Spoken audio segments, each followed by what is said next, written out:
Okay, Robby here, Dodgy Garage, mobile DPF cleaning. We're in Cardiff this morning in Wales, and we have a A6, I think.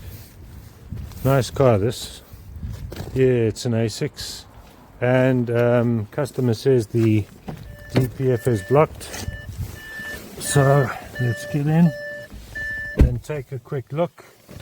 I've already loaded up the car. Let's have a look there. And this car, surprisingly, has got very few fault codes. A couple of tire pressure warning fault codes. That's nothing serious. And then one fault code in the ECM.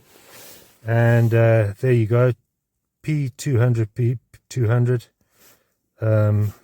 Particulate trap bank 1 efficiency below threshold. So let's go in, and we're going to go to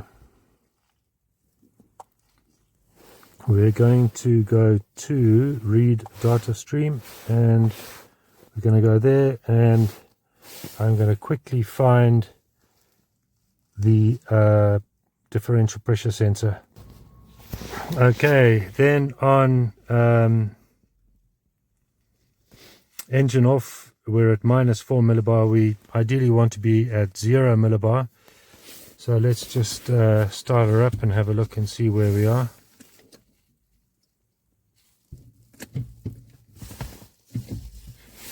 Oh, this is a manual. Hang on.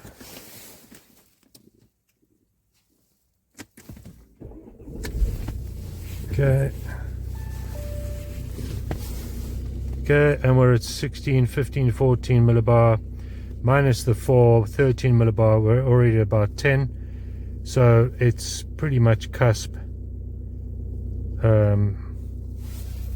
Engine management light is on. Customers asked me to please just go ahead and get it done, so I'm going to do that. Easy peasy. I'm going to open up a oxygen stroke NOx sensor and get my fluid down there, and let's see what we can do with this with the pressure. Alrighty. Okay, so normal operation here is I've taken out a NOx stroke oxygen sensor from right here next to the turbo. I'm going to start the engine, idle it, and with my gun here, simply put the end of this pipe, this guy, straight in there like that. Okay, and put that fluid in. Okay, that's it. The fluid's all in. My generator in the back there, I've switched that all off. And I've cleaned off the end of this oxygen sensor with a bit of my cleaning fluid, and I've put a bit of copper slip on the thread there just to help it get back into that hole a little easier. Okay, so I'll get that done, and then next we'll be back inside the vehicle again to go through the electronics. Alright, so we're back inside the car, and we're still at -4 millibar. So let's see if we can recalibrate the pressure sensor.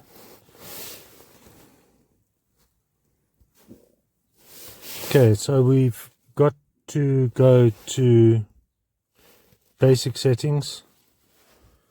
Then we've got adaptation of differential pressure sensor. Let's have a look. Adjust.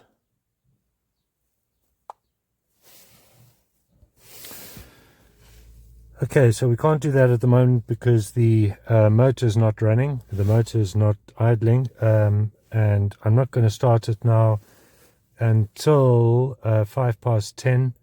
We've still got 15 minutes to go, so I'll come back to that one just now and see and do that. In the meantime, what I've done is I have already gone to adaptation. Okay, then in adaptions, what I have done is I have gone I've gone to adaptation of the ash mass, and what I've done is I've okay, now it's saying communication error with the vehicle ECU complete. Oh, vehicle is not off. What I've already done is I've already been in there and put the mass ash back to 0. So essentially I've told the car that it's got a new DPF. Let me just get this back online. Okay, so all right, so there we are. ECU adjustment ash mass, I've got it at 0. It's been saved, been done, and so now it's a case of going back to data stream and read DTC. Okay, I'll go to DTCs first. We now have a mass or volume airflow sensor, A circuit intermittent. The reason for that new fault code is because when I put the fluid inside the DPF, I disconnected the air mass sensor, which makes sure that the vehicle doesn't accidentally switch the EGR on and suck the fluid into the engine. So that's why that's there. So we're going to clear the DTCs, and there you go, no DTCs, all cleared. And when I start it up in a moment, then the engine management light will have gone as well. So now back to read data stream. Let me bring up the different modules that I want to look at. Okay, so we're at time now to start up the engine. Let's do that.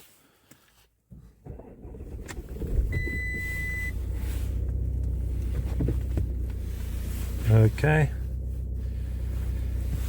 and as you can see there, no more warning lights on the dash, those have been cleared already.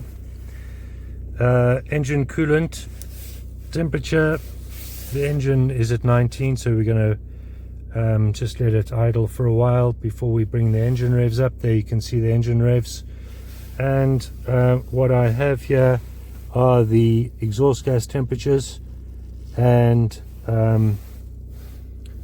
the differential pressure is now quite high because the fluid's still in there.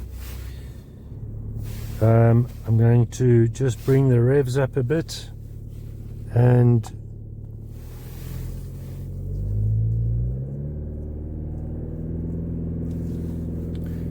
these cars, when you put your foot flat, the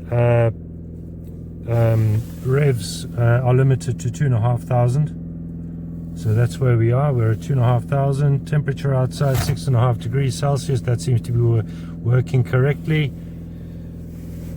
And we're just going to wait for a moment for this pressure to start dropping. It is up at the moment, as you would expect. The fluid is in the filter. It's just been installed. So the pressure goes up a little bit before the heat starts coming through, and then the pressure starts dropping. But ideally we want that pressure at 2,500. We want it probably around 40 millibars, if not 30 millibars. We'll be happy with that. And at idle, I want to see it below 10 millibars.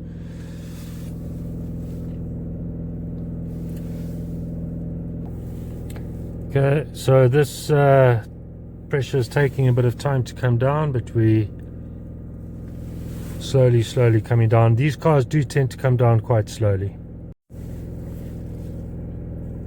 Okay, with these cars, as I was saying, the pressures tend to come down quite slowly. I do battle with the 2-litre Ultra motors with their exhaust systems. It seems that VW and the Audi group, after their 2015 Dieselgate scandal, have made their filters particularly robust, that they don't like to let anything through at all. Even with the cleaning fluid, they don't like to let the the ash get out of the filter. So with it dropping down as it is, it's looking good despite VW and Audi's attempt to make their filters particularly efficient. So I'm just looking here now. Engine temperature is at 57. I'm going to keep the revs where they are at 2,500 until that engine temperature comes up properly. I'm looking for it to be 88 degrees. I want to see it get up there somewhere. And in the meantime, I don't know if you can see there in the rearview mirror, there's quite a lot of smoke and steam and stuff coming out, and that's what you want to see. And then of course the exhaust gas temperatures, I'm keeping an eye on them. They seem to be fairly consistent. Got all three of them there. And then the pressure inside the DPF 52, it's not quite where I'd like it to be, but we are already within spec. I would like it to be around 40 HPA, but we don't always get what we want, and we are already within spec. So as you can see, there are lots of steam and stuff coming out still, so let's wait and see what happens with this.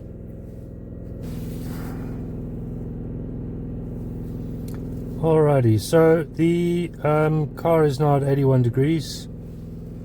The engine temperature, the exhaust gas temperatures are now dropping, believe it or not.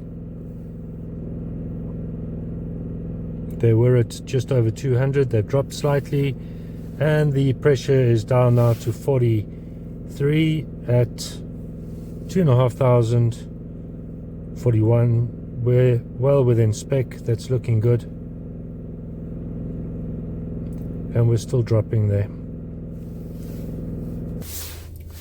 Okay, right, so engine temperature, we're almost there, 86 degrees. I'd like to see it go 88. Engine's nice and warmed up, and at idle we're at 5 HPA, so that's a perfect result. That's just fantastic. So I'm just going to be with the car a bit longer now, get the see that the temperature gets to 88 and stays there, but for the moment we're pretty much done. Okay, and then finally, after scanning the car, this car's got very few fault codes. The only fault codes that it had in ABS was to do with the tire pressure monitoring system, saying that the pressures were, it was historical stuff, pressures were a bit low. ECM is clear. Enter. Let's just go in and check again. Enter there. Read DTCs, no DTCs. Start up the car.